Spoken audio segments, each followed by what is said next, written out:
Welcome to the Betting Above the Rim podcast, episode 50. Today's date, May the 6th. And this podcast will get into three topics. Number one, we haven't talked about it yet, but the USA Olympic team scheduled to play this summer in Paris has been released.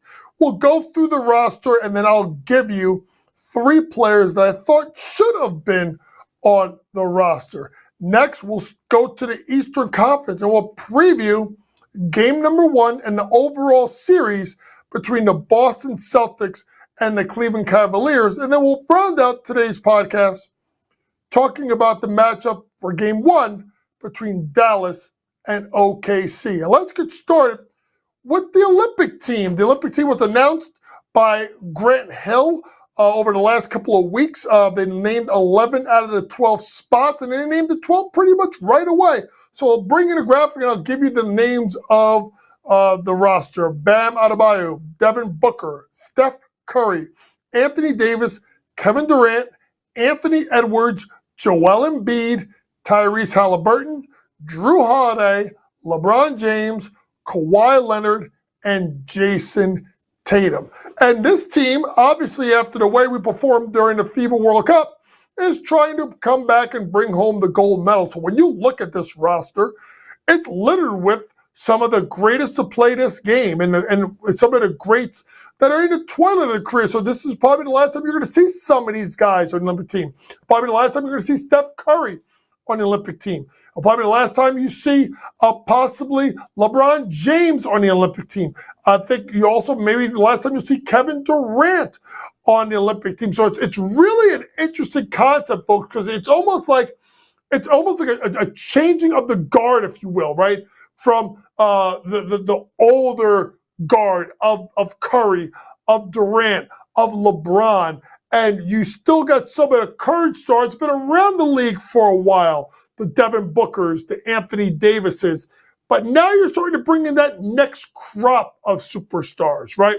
The Anthony Edwards, the Jason Tatums, right? The Tyrese Halliburtons. So to me, it's really an interesting mix of players, and you got to think, obviously with the team, they should be and it will be the favorites to win the Olympic gold medal because they have loaded up the team. But there are concerns that I have right off the bat, folks, and I think there's going to be injury replacements. Number one, I'd be shocked if Joel Embiid plays in the Paris Olympics. I know all the stuff that went through with him and getting a French passport. Maybe he's going to France and Paris is the host city and he picks up.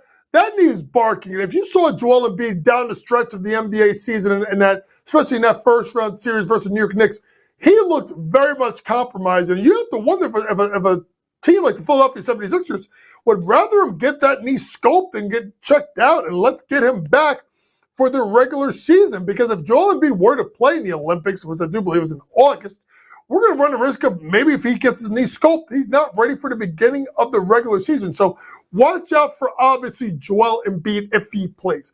Next up, Kawhi Leonard. Kawhi Leonard, who played pretty much the entire season and then missed a bunch of games in the Clippers' first-round exit. Now, he just signed this extension with the LA Clippers, which we'll talk about next time because we're going to talk about a team that I think is going to be in very much in transition here with the Clippers. So Kawhi Leonard, who signed the extension, but the knee is barking, you wonder if he's going to be able to make it through the Olympic Games. So maybe you may have right off the bat two replacements, possibly I would say for Joel Embiid, and also a replacement would be for one Kawhi Leonard.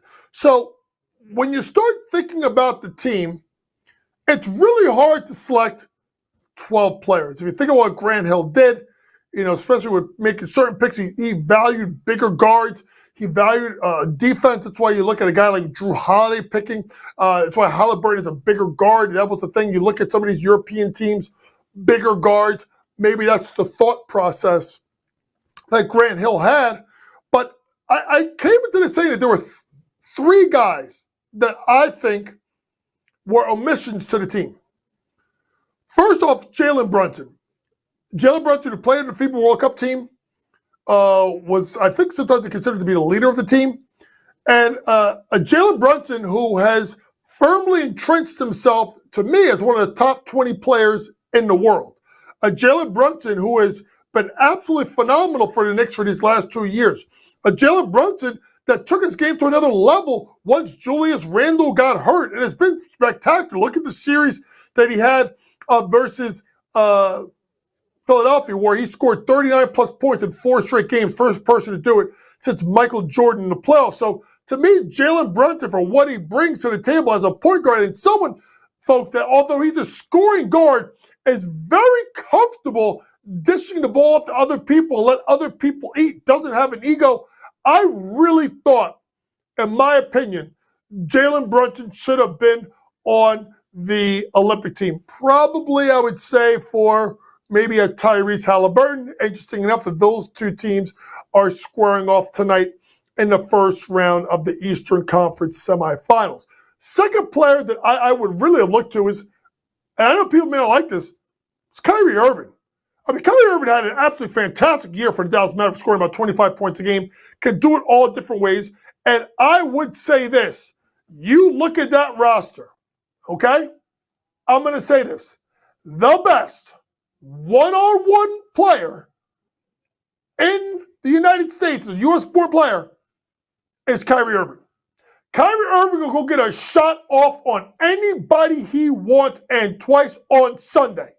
So to me, for a bucket getter, and you need guys that can score one-on-one, don't matter the size of the guard. I would have taken Kyrie Irving probably over Drew Holiday. Maybe I sacrifice offense for defense, but I do think when engaged, I think Kyrie is a very underrated defender. So I really would have looked at Kyrie Irving, although at the age of 32, being a member of this team, replacing Drew Holiday. Drew Holiday is maybe, yes, the best defensive guard in the NBA, but someone at times could disappear and struggle offensively.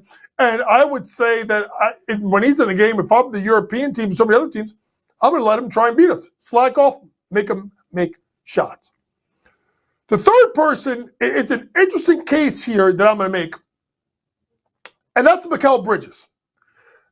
I would have took Mikal Bridges over Kawhi Leonard. First things first, I don't even know if Kawhi was going to make it through the year, to be honest with you. So the fact that he made it this far, almost to the end of the season, is amazing.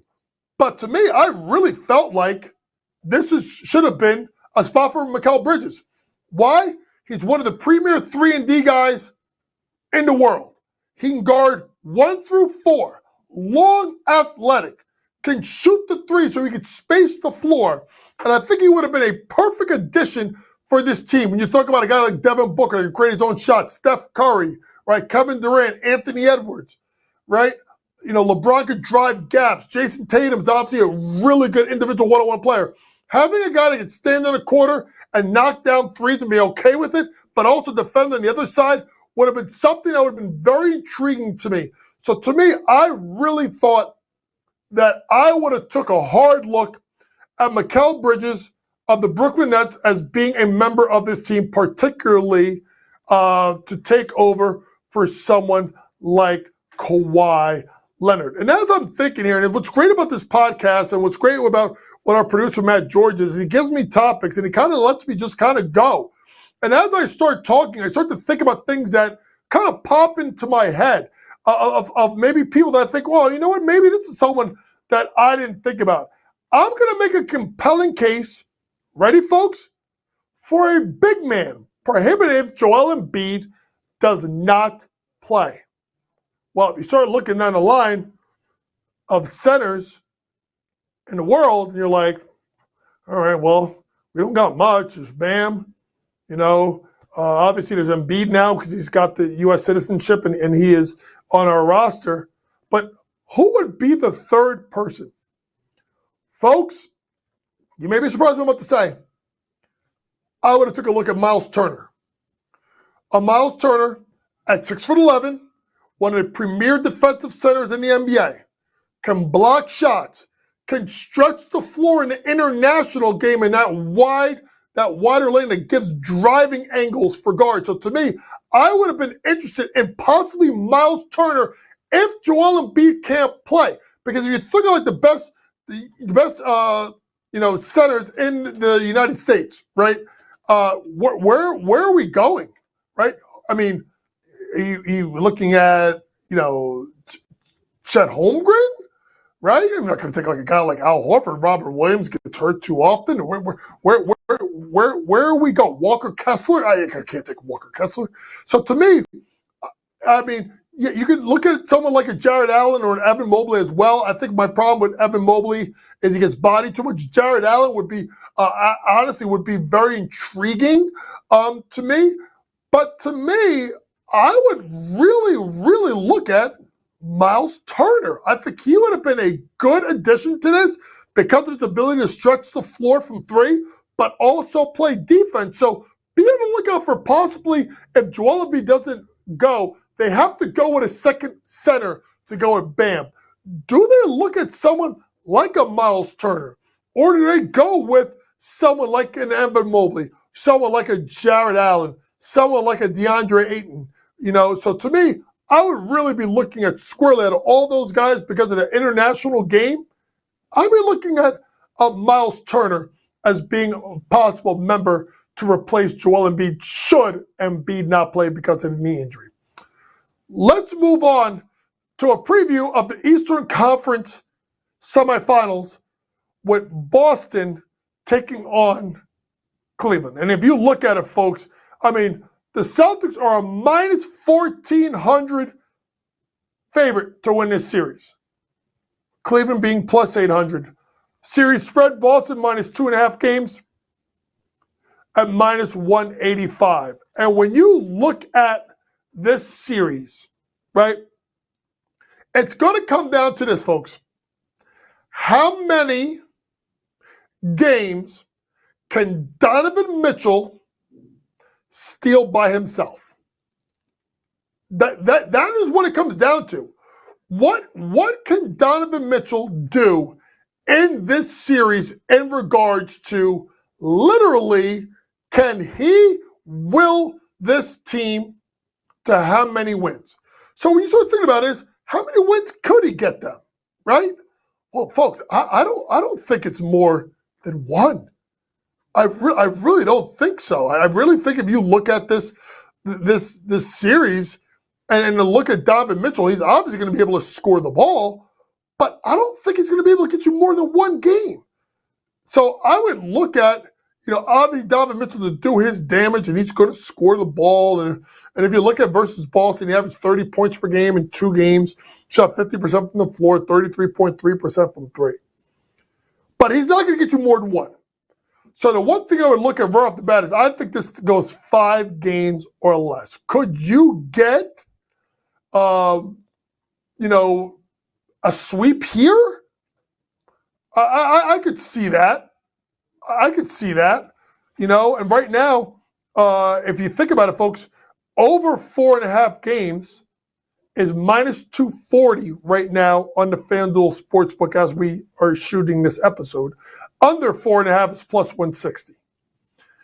So to me, I think it's going 5. I think you got to take a chance and go 4-1 Boston. Because I think Donovan Mitchell will steal a game. And you saw the Boston Celtics, how they just kind of poo-pooed their way through game number 2.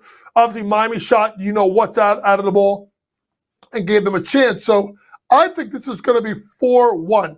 The opening line for game number 1 is Boston is minus 11.5 over under 209.5. Folks, I want you to think about this for a second. Cleveland literally tanked their last game to guarantee the 4 seed to take on Orlando. I want you to think about what I just said for a second. They tanked to get the 4 seed to get a favorable first round matchup. What does that tell you? They're so damn happy they got out of the first round because that's all they cared about. What does that mean? Boston should absolutely roll them. I love Boston minus the 11.5 points. I think this game is going to be, honestly, folks, if you want to start looking at alt lines, of 15, for them to win by 15 plus points. Now pulling it up right now on the FanDuel Sportsbook as we speak. I would really look into that. I think this is a point where they're going to really beat them up, and I think you're going to have a case of a team that really gets a one-day prep, and they got to turn around and play another game. So if you look at it, Boston minus 14.5 points is plus 130. I think they win by 15 plus points. I really do. I think they're going to blow them out, and I think you're going to have heavy legs, and you could see J.B. Bickerstaff punting for more of a game number 2. So to me, I do like Boston to win game 1, to win and win pretty big, and I do like Boston to go ahead and I would say win this in 5 games or less. Let's move on to the other matchup, which is so intriguing, and that's Dallas versus OKC. And if you've listened to Game Time Decisions, and even betting above the rim when Kevin Walsh and I co-hosted last year, Kevin and I were very big on Dallas. Very big on Dallas. Because of their 1-2 scoring combo of Luka Doncic and Kyrie Irving, meaning two guys that really can go get a bucket at any time.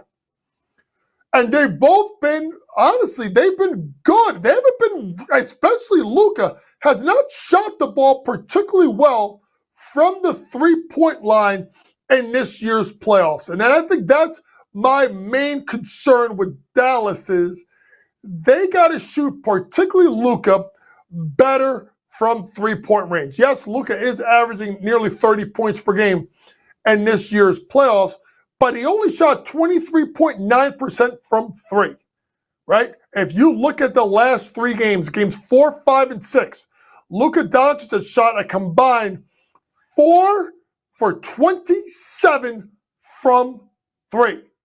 That is a problem, and he must be better. Will he? I think so. Kyrie has played well, shot the ball pretty well. Not as regard to his splits, but he's played relatively well, scoring at about 26.5 points per game, right? But then you look at his three-point shooting percentage, shot at 45% from 3. So that's good. So Luka's got to shoot the ball better. What makes Dallas intriguing in this spot, folks, is their trades for Daniel Gafford and P.J. Washington have returned such huge dividends for them. They got 2 guys that are defense first, along with Jones, so you can let Kyrie and Luka kind of focus on the scoring, and the other 3 guys can get the points where they were, especially P.J. Washington. Look at his corner three-point prop. And Gafford will get the rebounds, and obviously Jones is become one of the premier defensive forwards in the NBA, can guard basically 1 through 4. So you've got better defense. My concern with, obviously, a team like Dallas is I don't know about their bench, right? You can look at the fact that Tim Hardaway Jr. has been out. Only played 2 games in the first round. And we don't know when Timmy's going to come back. They're saying that he should be available for game 1. So, it'll be interesting to see how he plays and if he plays and how well he'll be effective. But to me, losing Maxi Kleber is going to be a concern to me for a team like Dallas. So I like Oklahoma City. I like Oklahoma City because when we came to the playoffs, you remember we did a podcast early on, and I said to you guys, I said, what is my concern with Oklahoma City? It was their ability to defend. Well, they gave up 95 points or less, I do believe, in all 4 games to New Orleans. Now, I get it. I get it. This is a different team with Luke and Kyrie. This is a different team. In the fact that, obviously no Zion for the Pelicans.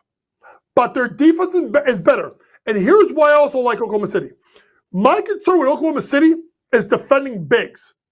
That's not this matchup. That's the Western Conference Finals, when they got to deal with either that combination of Rudy Gobert, right, Karl Anthony Towns, Naz Reid, or Nikola Jokic. That's where my concern comes in with Oklahoma City. So I do like Oklahoma City to win this. I think the best bet for me is it's going to go over 5.5 games. I think this is a 6 or 7 game series. And I think this will be absolutely sensational. And look for Oklahoma City to move on. Opening line game, Oklahoma City minus 3.5, over under 216.5.